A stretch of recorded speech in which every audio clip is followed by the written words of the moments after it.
بسم اللہ الرحمن الرحیم۔ حضرت ابو ایوب رضی اللہ عنہ سے روایت ہے کہ رسول اللہ صلی اللہ علیہ وسلم کے سفر کے دوران ایک دیہاتی سامنے سے آیا اور آپ صلی اللہ علیہ وسلم کی اونٹنے کی نکیل پکڑ کر عرض کرنے لگا: اے اللہ کے رسول صلی اللہ علیہ وسلم، مجھے ایسی چیز بتا دیجئے جو مجھے جنت کے قریب اور دوزخ کے سے دور کر دے۔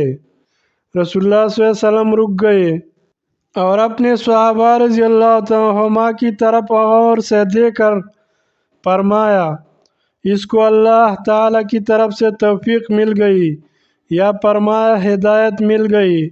پھر دیہاتی سے فرمایا: تو نے کیا کہا تھا؟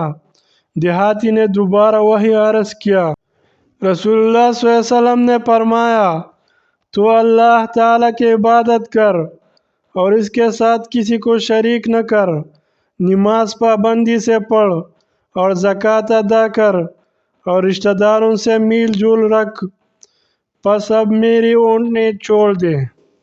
پیارے دوستو، اگر ویڈیو اچھی لگی تو لائک کریں اور چینل کو سبسکرائب کریں اور اپنے دوستوں کے ساتھ شیئر کریں۔